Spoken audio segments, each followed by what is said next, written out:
जी बिस्मिल्लाहिर्रहमानिर्रहीम। स्टूडेंट्स अस्सलाम वालेकुम। मैं हूं advocate Waqar Ahmed Afridi, republic law academy Sahiwal साहब से मुखातिब हूँ।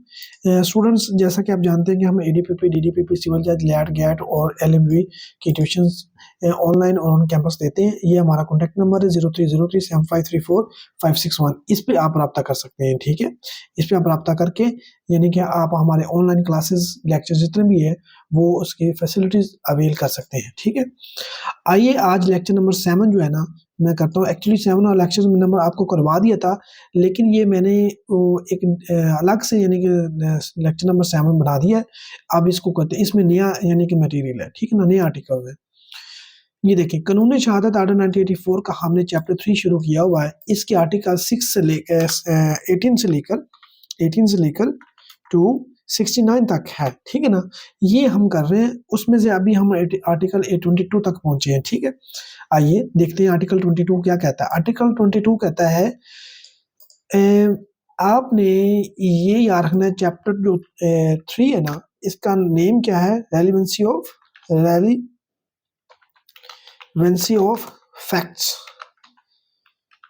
रेलिवेंसी ऑफ फैक्ट्स मतलब कि फैक्ट्स कहाँ रेलिवेंट होते हैं। ठीक है ना, ये बात आपने नहीं बोलनी। ठीक है ना, रेलिवेंसी ऑफ फैक्ट्स का जो है ना वो हम चैप्टर पढ़ रहे हैं, chapter number 3 of the QSO। ठीक है, अब देखते हैं कि आर्टिकल 22 क्या कहता है। आर्टिकल 22 ये कहता है कि फैक्ट्स, वो फैक्ट्स नेसेसरी जो जरूरी होते हैं टू एक्सप्लेन और इंट्रोड्यूस तो वो क्या होते हैं? वो रेलिवेंट फैक्ट्स होते हैं। जो फैक्ट किसी चीज़ को आपके को एक्सप्लेन कर रहे हो या इंट्रोड्यूस करवा रहे हो, मुतारफ करा रहे हो किसी दूसरे फैक्ट्स को या इफेक्टिव इशू को, तो वो क्या हो जाएंगे? रेलिवेंट फैक्ट हो जाएंगे। ये बात आपका यहाँ तक क्लियर हो जानी चाहिए। अच्छा, इसमें मैंने एक प्रिंसिपल आपने LLB में भी पढ़ा होगा, इसमें एक प्रिंसिपल डिस्कस किया जाता है। वो कौन सा प्रिंसिपल है? Principle narrated in this article is identification parade. ये जो आइडेंटिफिकेशन परेड है ना, ये इसमें प्रिंसिपल नरेट किया गया है। ठीक है ना, इसको आपने अपने जहन में बिठा देना। आर्टिकल 22 में कौन सा प्रिंसिपल नरेट किया गया है? Identification parade. इसको आपने नहीं बोलना, इसको आपने जहन में रखना। आइडेंटिफिकेशन परेड जो है ना, आर्टिकल 22 में इसको बयान किया गया है। आइडेंटिफिकेशन परेड क्या होता है कि ये होता है सॉरी, अगर एक की चोरी हुई है, तो अब उसको पहचानता नहीं है ये किसने की है, लेकिन उसने दूर से उसको देखा है। ठीक है ना, उसको जानता नहीं है, वो चोरी करके चला गया है। अब उसने उसके खिलाफ FIR करवाई हुई है, मतलब नामालूम अफराद के खिलाफ। अगर नामालूम में ये आएगा, जो आइडेंटिफिकेशन परेड हमेशा नामालूम अफराद की होगी, ये आपने याद रखना है। जो आइडेंटिफिकेशन परेड होती है वो सिर्फ नामालूम अफराद की होती है। अब चोर पकड़ती है चोरों को, फिर आपको बुलाया जाता है कि आइए देखिए पहचाने कि यही था या नहीं वो था। ठीक है ना, डम्मी उसमें उस तरह के मिलते जुलते बंदों की रखी जाती है ताकि आप सही तरह पहचान सके, किसी को गलत निशानदेही ना करते। तो आप अगर किसी को FIR में नामजद करते हैं तो नामालूम अफराद में ये जो शख्स आता है ना, जो चोर आता है, मतलब को जो भी मुलजम हो, अक्यूज हो, तो उसकी आइडेंटिफिकेशन परेड होती है, जिसका आप नाम बता देते हैं कि ये फला बंदा था, तो वो उसमें नहीं आता, उसकी आइडेंटिफिकेशन परेड नहीं होती। ये बड़ा टेक्निकल पॉइंट है, इसको आपने याद रखना है। ठीक है, फॉर द प्रैक्टिकल नॉलेज के लिए। ठीक है, आगे चलते हैं जी। अब ये कहता क्या है? उसने कहा कि जो फैक्ट्स है ना, नेसेसिटी टू एक्सप्लेन। ये देखें, फैक्ट्स नेसेसिटी टू एक्सप्लेन, जो फैक्ट्स जरूरी होते हैं, क्या करते हैं? जरूरी होते हैं, एक्सप्लेन करते हैं या इंट्रोड्यूस करते हैं फैक्ट इन इशू और रेलिवेंट फैक्ट को। दोनों की बात हुई है, फैक्ट इन इशू को या रेलिवेंट फैक्ट को, तो वो क्या होते हैं? वो रेलिवेंट होते हैं। ये पहली बात ये होगी पहली लाइन में। आगे उसने कहा है आर, यहाँ पे और किया आर विच स्पोर्ट, जो सपोर्ट करते हैं या रिबर्ट करते हैं an inference suggested by a fact in issue relevant factor. मतलब कि किसी रेलिवेंट फैक्ट से या फैक्ट इन इशू से कोई इन्फ्रेंस निकाली यानी कि अंदाजा उसमें से कोई चीज निकाल ली जाए, मतलब कि ऐसा, अगर ऐसा है तो ऐसा हुआ होगा, इन्फ्रेंस इसको कहते हैं। तो उसको या तो वो रिबर्ट जुटलाता हो या उसको सपोर्ट करता हो कोई फैक्ट। ठीक है, तो वो भी क्या होंगे? वो रेलिवेंट फैक्ट होंगे। आर, फिर आगे आ गया आर, इसको हम देखें, मैं बांट की चीजें आपको बता रहा हूँ। ये देखो, स्पोर्ट और रिबट को भी आप हाईलाइट कर लें। एक चीज तो ऊपर थी एक्सप्लेन और इंट्रोड्यूस, ठीक है, दूसरी है स्पोर्ट और रिबट।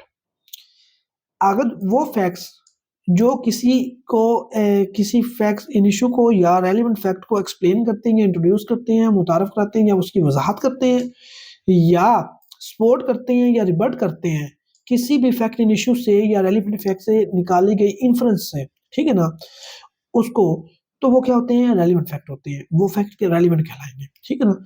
आर विच या क्या करते हैं, establish the identity of anything or person, किसी चीज की आइडेंटिटी को साबित करते हैं या किसी शख्स की आइडेंटिटी को साबित करते हैं, हुज आइडेंटिटी इज रेलिवेंट, जिसकी आइडेंटिटी रेलिवेंट होती है, तो क्या हो जाएगी, वो रेलिवेंट फैक्ट कहलाएंगे।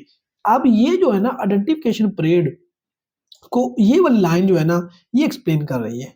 अब आपको से ये पूछा जाए कि इस आर्टिकल में आइडेंटिफिकेशन पीरियड तो कहीं भी नहीं लिखा हुआ, लेकिन लिखा हुआ है, क्योंकि आइडेंटिफिकेशन पीरियड में किसी बंदे शख्स की शनाख्त की जाती है। ये लाइन बता रही है कि ऐसे फैक्ट्स विच एस्टैब्लिश्ड, क्या करता है, establish the identity of anything or person, किसी चीज की या पर्सन की आइडेंटिटी को एस्टैब्लिश करते हैं, तो वो फैक्ट्स क्या कहलाएंगे, वो फैक्ट्स क्या कहलाएंगे, रेलिवेंट कहलाएंगे, रेलिवेंट कहलाएंगे, ठीक है ना, रेलिवेंट कहलाएंगे। रेलिवेंट इसको मैं हाईलाइट कर देता हूँ, ये देखिए 3 चीजें होंगी, एक्सप्लेन एंड इंट्रोड्यूस, सपोर्ट और रिबर्ट, आर एस्टैब्लिश द आइडेंटिटी, ठीक है। आगे चलते हैं जी, चौथी बात क्या कह रहा है, चौथी बात एक 1 2 3, अब चौथी बात, or fix the time and place, fix the time and place, या क्या करते हैं, टाइम एंड प्लेस को फिक्स करते हैं, टाइम एंड प्लेस को फिक्स करते हैं, क्या करते हैं, टाइम और प्लेस को फिक्स करते हैं।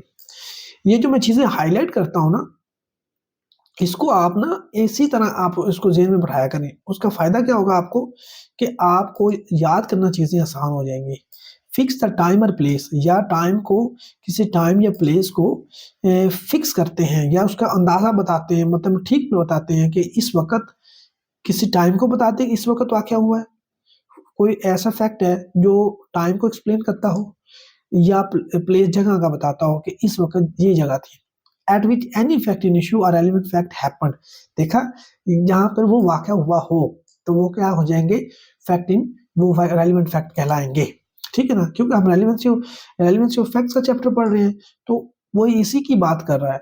आर विच शोज, ये देखो, or which shows the relation of parties, ठीक है ना, or which shows the relation of party, ये देखिए ना, यहाँ पे 5 चीजें उसने एक्सप्लेन की है, मैंने 5 चीजें आपको हाईलाइट कर दी है और बारी बारी बता भी दिया है। उसने कहा कि 5वीं चीज, or which shows the relation of parties, जो पार्टीज के रिलेशन को शो करता है, साबित रिलेशन करता है, by whom any such fact was transacted, चाहे वो फैक्ट इन इशू हो या रेलिवेंट फैक्ट हो, कोई भी फैक्टर किसी पार्टी की वजह से वो हुआ हो, ट्रांजैक्टेड होता है, हुआ हो, उसको क्या कहेंगे, रेलिवेंट फैक्ट होंगे, in so far as the necessary for that purpose, जिस पर्पस के लिए वो आपको वो फैक्ट एक्सप्लेन करना जरूरी हो, या स्पोर्ट के लिए जरूरी हो, या उसको किसी फैक्ट को स्टेब्लिश करने के लिए आपको जरूरत पड़ी है, या टाइम और प्लेस को फिक्स करने की, या किसी चीज की पार्टीज के रिलेशन को शो करने के लिए, ठीक है ना, तो वो तमाम क्या फैक्ट्स कहलाएंगे, आर रेलिवेंट कहलाएंगे, आर रेलिवेंट कहलाएंगे। मैंने इसको भी अंडरलाइन कर दिया है, ठीक है, इसको भी आपने अच्छी तरह से कर लेना है, ठीक है। अब मैंने आपको ये आर्टिकल जो ना, ये बहुत इंपॉर्टेंट था, इसलिए थोड़ा सा मैंने इस पर टाइम लगाया, तो अब आपने क्या करना है, इसके अब मैं इलस्ट्रेशन करता हूँ, ठीक है ना, इलस्ट्रेशन पढ़ते हैं जी। उसने कहा द क्वेश्चन ये है, whether a given document is the will of A, कि जो आप डॉक्यूमेंट दे रहे हैं वो ए की वसीयत भी है या नहीं है, the state of A's property and of his family, उस वक्त जो उसकी प्रॉपर्टी की जो हालत है और उसकी फैमिली की स्टेट, मतलब उसका स्टेटस उस वक्त क्या है, at the date of alleged with may be relevant fact। अब क्या वो, अब देखिए फैक्ट इन इशू क्या है, कि जो विल है वो एक ही है या नहीं है, ये फैक्ट इन इशू है। अब इसके साथ जो रेलिवेंट फैक्ट कौन से होंगे, the state of the A's property, A property ने कि ए ने जो प्रॉपर्टी अपनी विल में यानी कि वसीयत की है, वो बी है या नहीं है? वो उसकी हालत को कौन-सी प्रॉपर्टी की है, कौन-सी नहीं की, ठीक है ना? अब ये तमाम सारे फैक्ट्स हो जाएँगे, क्या हो जाएँगे? रेलेवेंट फैक्ट कहला जाएँगे और ये क्या आ जाएँगे? उसने लिखा है with may be relevant facts, ये रेलेवेंट फैक्ट्स हो सकते हैं। तो मतलब कि एक चीज़ अब फॉर एग्ज़ाम्पल इसको हम इस एग्ज़ाम्पल को ऐसे समझते हैं। उसने कहा कि ए ने व वसीयत की अपने किसी को भी कर दी, अपनी फैमिली को कर दी, अपनी फैमिली में से किसी बेटे-बेटी या बीवी को कर दी। उसने कहा कि ये प्रॉपर्टी आपकी। अब वो दूसरे कहते हैं उसके ए के घर वाले कहते हैं कि ये तो मैंने वसीयत की ही नहीं, ये तो जाली है। तो अब अ, उसको जो वसीयत है वो फैक्ट इन इश्यू है। वो उससे वसीयत हुई हुई है। अब उसको साबित करने के लिए उसके साइन सारा कुछ वो देखा जाएगा, ठीक है? उसके वो रेलेवेंट फैक्ट हो जाएँगे। अब देखा जाएगा जो प्रॉपर्टी ए ने की है, वो टू द पॉइंट यानी कि की है या नहीं की है, मतलब उसकी प्रॉपर्टी की उसकी हदूद-ओ-अरबा, उसका रकबा, उसके ये क्या-क्या चीज़ें हैं, वो क्या क्लियरली मेंशन की गई हैं या नहीं की गई, ठीक है? ये चीज़ें सारी उसमें देखी जाएँगी। तो वो तमाम चीज़ें क्या हो जाएँगी? रेलेवेंट फैक्ट कहलाएँगी। आगे चलते हैं, बी इलस्ट्रेशन। ए सूज़ करता है बी को, दावा करता है for a liable liable liable मैंने आपको कल भी बताया था कि लायबल मतलब होता है अगर आप किसी को यानी कि गलत अल्फाज में बुलाते हैं या उस गलत अल्फाज में उसके बारे में कोई चीज़ प्रिंट कर देते हैं, शाया कर देते हैं, तो उसको लायबल स्टेटमेंट कहते हैं। As A sues B, B को इसलिए सू किया उसने कि बी ने ए के खिलाफ कोई स्टेटमेंट दी है, रिटन स्टेटमेंट दी है जो कि उसके लिए डिसग्रेसफुल के तौर पर साबित हुई है।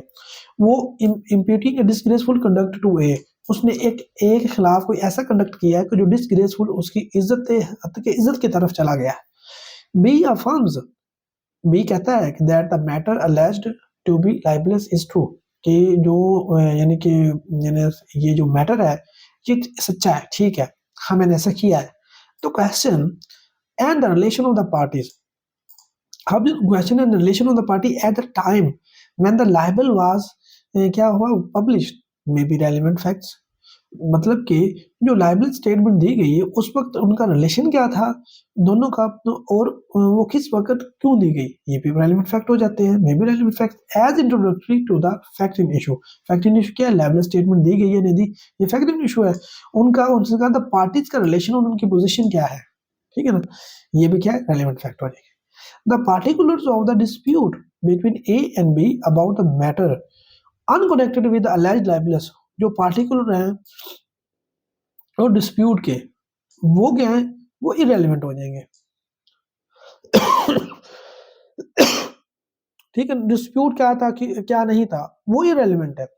अब ये क्या है कि मैंने कि जो लाइबल स्टेटमेंट जो है दी थी वो फैक्ट क्या है, वो फैक्ट इन इशू है, उसके दरमियान रिलेशन क्या था पार्टीज का दोनों का, वो क्या है रेलिवेंट फैक्ट हो जाएंगे। The fact that there was dispute may be relevant, जो डिस्प्यूट था may be relevant if it affected the relation between A and B, अगर ये ए और बी के रिलेशन को अफेक्ट करते हैं then it will be relevant होगा, अदरवाइज नॉट, ठीक है।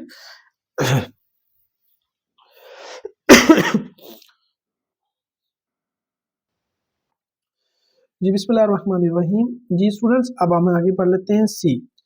सी कहता है, सी कहता है A is accused of the crime, A ने कोई इल्जाम है उसने कोई क्राइम किया है। The fact that soon after the commission of the crime, जब क्राइम हो गया उसके फौरन बाद A absconded from his house, A आपके अपने हाउस से भागा, इज रेलिवेंट अंडर आर्टिकल 21, हमने 21 में पढ़ा उसके मुताबिक ये रेलिवेंट है। has conduct subsequent to the and affected by the fact in issue। Sorry जो खांसी आ रही बार बार, सॉरी मुझे ना खांसी आ रही थी बार बार, इस वजह से मुझे थोड़ा सा लेक्चर रोकना पड़ा। अब शुरू करते हैं जी। ए सी जो ना इलस्ट्रेशन है, A is accuse of the crime, A ने कोई क्राइम किया। The fact that soon after the commission of the crime, जैसे ही क्राइम कमिट हुआ उसके फौरन बाद ए क्या एब्सकॉन्ड फ्रॉम हिज, अपने घर से भाग गया, ठीक है ना। अब इज रेलिवेंट अंडर आर्टिकल 20, देखो ना ये सब्सिक्वेंट कंडक्ट था उसका, as conduct subsequent to the affected by the fact in issue. Fact in issue क्या है, क्राइम हुआ अब उसके फौरन बाद उसका भागना ये सब्सिक्वेंट कंडक्ट है उसका, यानी कि ये क्यों भागा, ये शो तो करती है ना। हो सकता मुमकिन है उसने इस तरह से कि पुलिस मुझे गिरफ्तार करेगी। The fact that at the time when he left home, ये एक फैक्ट है कि जब उसने घर अपना छोड़ा, he had sudden and urgent business at the place to which he went is relevant। हो सकता है जब वो हो सकता है कि जब वो घर से निकला तो वो उसको कोई ज़रूरी काम पड़ गया हो, जिसकी वजह से वो निकला हो, तो रेलेवेंट फैक्ट हो जाएगा।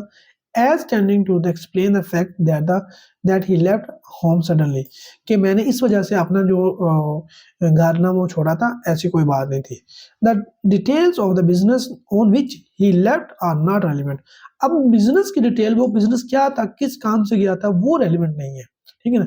except insofar as they are necessary to show that business was sudden and urgent। अगर ये शो करना है कि इतना कौन सा जरूरी काम था कि आपको फौरन घर जाना छोड़ के भागना पड़ा, जाना पड़ा, तो वो फिर देन वो जो बिजनेस ना डिटेल, वो फिर जरूरी हो जाएगी बिजनेस की डिटेल, अदरवाइज ये जरूरी नहीं है, ठीक है ना जी। ये आपको समझ आ रही है ना, इसको आप बार बार सुने, इंशाल्लाह आ जाएगी। आगे नहीं पढ़ते हैं जी। ये इलस्ट्रेशन मैं आपको इसलिए पढ़ा रहा हूँ कि ये इसमें भी पेपर आ सकता है, ये पढ़ाना कोई ज़रूरी नहीं इतना। मैं इसको भी बारीकी में जा रहा हूँ कि ये बार-बार आप इसको सुनें और आपको इंशाल्लाह ये जो क्यूएस है ना, ये सारा क्लियर हो जाए। ए सूट करता है बी को for inducing C to break a contract of service made by him with A. उसने कहा ए जो है बी के खिलाफ उसने सू किया फॉर इंड्यूसिंग, उसने इंड्यूस किया सी को इंड्यूस किया, उकसाया कि to break a contract of service, जो कॉन्ट्रैक्ट ऑफ सर्विस उसका हुआ है ना सी का ए के साथ, उसको तोड़ दे बी के खिलाफ, इसलिए ए ने सू किया, made by him with the ए। अब क्या है, ए और बी के दरमियान, ए और सी के दरमियान क्या हुआ है, कॉन्ट्रैक्ट हुआ है, ए और सी के दरमियान, ये याद रखना है। अब बी ने उसको सी को उकसाया कि आप ये कॉन्ट्रैक्ट तोड़ दें, ठीक है ना, जो एक साथ आपने किया है। सी क्या कहता है, सी ऑन लिविंग ए सर्विस, सी ने जैसे ही उसकी सर्विस थोड़ी से छोड़ता है तो वो ए को कहता है I am leaving you because अभी has made me a better offer. अब उसका ये कहना कि बी ने मुझे बेहतर ऑफर दी है, ये क्या हो जाएगा, ये रेलिवेंट हो जाएगा। This statement is a relevant fact, ये रेलिवेंट फैक्ट होगी क्योंकि उसके इस बात पे कि उसने उसको उकसाया। As explanatory of C conduct, C का कंडक्ट क्या था कि उसको इंड्यूस किया है किसको, बी को, बिजनेस वो कॉन्ट्रैक्ट जो उसको वो उसको ब्रेक करते हैं, which is relevant as a fact in issue. Fact in issue क्या है, फैक्ट इन इशू क्या है कि सी ने बी को इंड्यूस किया कि आप जो कॉन्ट्रैक्ट हुआ ना सर्विस को, उसको तोड़ दें। ये कॉन्ट्रैक्ट ऑफ सर्विस जो तोड़ा गया, ये फैक्ट इशू है। अब इरेलेवेंट फैक्ट क्या हो जाएगा कि ए का सी का बी को कहना कि मैं तुम्हें बेहतर अपॉर्चुनिटी दूंगा, ऑफर करता हूं, और ए ने वैसे ही यानी कि बी ने वैसे ही यानी कि बता दिया कि इसको, सी ने वैसे ही बता दिया उसको ए को कि मुझे बी ऑप्शन बेहतर दे रहा है, तो ये रेलिवेंट फैक्ट हो जाएगा, ठीक है ना, इफेक्ट इन इशू के लिहाज से। आगे चलते हैं जी। A accuse of theft, A पर इल्जाम चोरी का, is seen to give the stolen property to ए।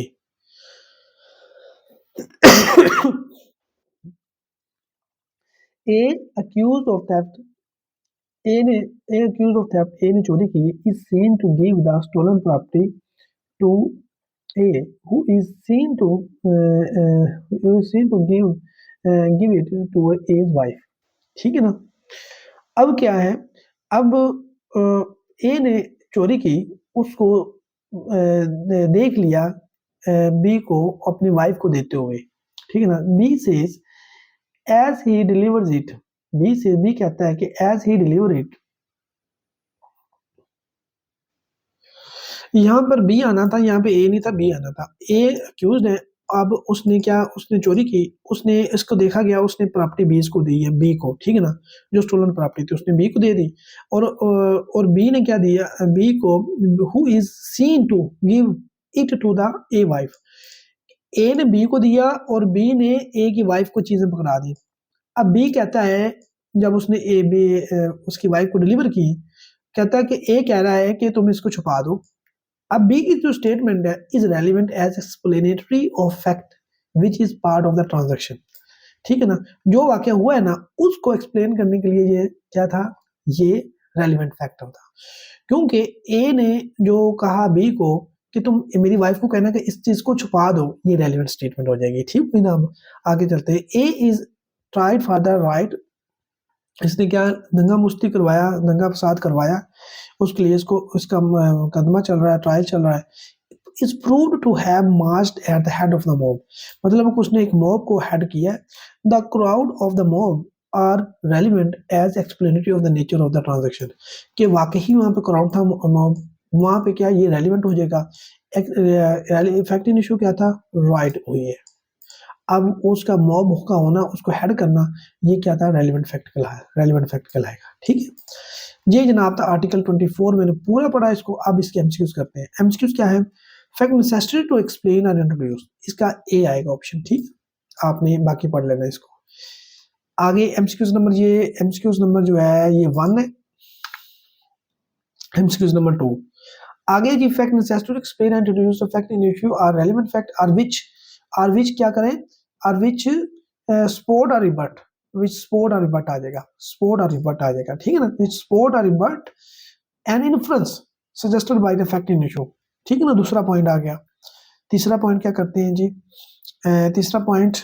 तीसरा एमसीक्यूज में क्या करना है कि फैक्ट नेसेसिटी टू एक्सप्लेन और इंट्रोड्यूस, एक चीज आ गई, दूसरा सपोर्ट और रिबट आ गया, और तीसरा क्या था, which establish the identity of anything और पर्सन। ठीक है ना, यह बात याद हो रही है ना, ये establish the identity of anything और पर्सन, ये आ जाएगा इसका भी ऑप्शन। ठीक है, आगे चलते हैं एमसीक्यू नंबर 4 पे।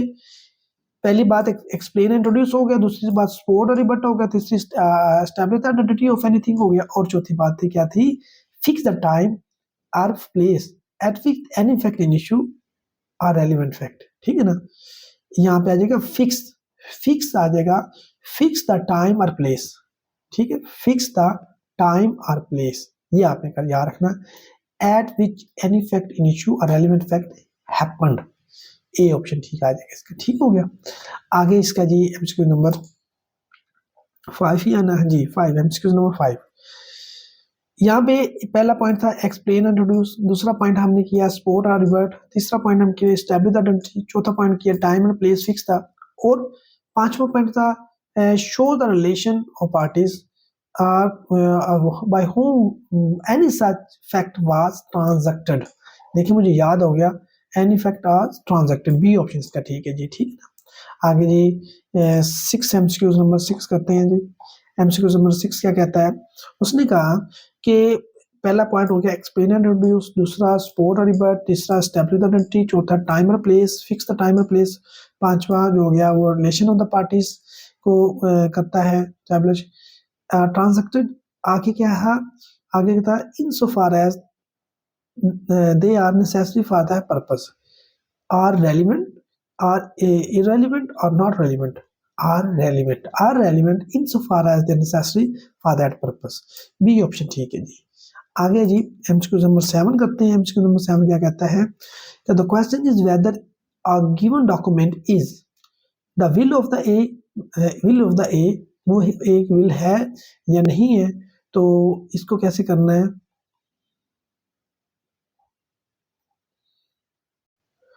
जी यहाँ से ये पढ़ना था हमने MCQs number 7। The question is whether a given document is the will of A, the state of the property is A's property and of his family at the date of alleged with may be क्या हो जाएगा, relevant facts, may be relevant fact कहलाएगा, C option ठीक है। MCQ number 8 का जो option है जी, यहाँ पे मैंने आपको सारा पढ़ के सुनाया हुआ है। ठीक है ना, इसका जो आप इसको आपने क्या करना है, इसको पढ़ना है, रुक कर पढ़ना है इसको आपने तसल्ली से, फिर इसको अब आपने देखना है इसका जवाब कौन सा ठीक है।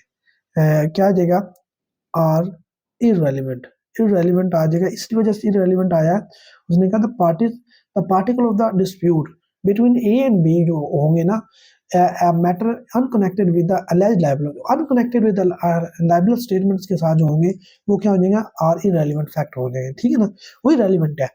ठीक है, आगे चलते हैं एमसीक्यू नंबर 9 में।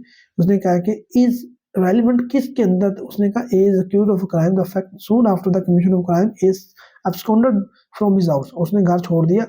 ये जो उसका कंडक्ट है एज अ सब्सिक्वेंट कंडक्ट के तौर पर, ये किस आर्टिकल में हमने पढ़ा था, is relevant under article 21, 22, 23, 21, A option ठीक है जिसका। आगे ए जो है वो सू करता है बी को फॉर इंड्यूसिंग सी, ये हमने पढ़ा था ना ऊपर, आप आर्टिकल में पढ़ के आए रजिस्ट्रेशन में।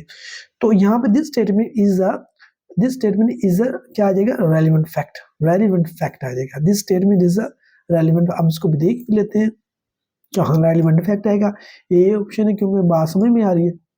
आगे जी 11 MCQs, a accused of the theft is seen to give the stolen property, उसने प्रॉपर्टी दी बी को, यहाँ पे बी आना है, सॉरी यहाँ पे बी आना है, बी को दी, उसने कहा कि इसको मेरी वाइफ को दे देना, बी ने जब दी उसको कहा ना कि इसको, ये कह रहा कि इसको छुपा दो। ये बी की जो statement is relevant as explanatory of the fact, as explanatory of the fact, ये ए ऑप्शन ठीक है जी। आगे A is tried for riot and is proved to have marched at the head of the mob, the crowd of the mob is क्या हो जाएगा, वो relevant fact आ जाएगा, रेलिवेंट आ जाएगा, और रेलिवेंट एज एक्सप्लेनेटरी, ठीक है ना। ये इसका जनाब था आज का 27 जो मिनट्स का जो लेक्चर्स है, मैंने उसको अच्छी तरह एक्सप्लेन कर दिया। ये इसको आप बार बार सुने, इसका कमेंट्स भी दिया करें, लाइक भी किया करें और सब्सक्राइब भी किया करें चैनल को, ठीक है ना, अगर आपने अभी तक नहीं किया तो। ये बहुत मैंने एक्सप्लेन करके अच्छी तरह से इसको दिया ताकि आपको ये बोले ना, इसमें से एक एमसीक्यू जरूर आता है, ठीक है ना।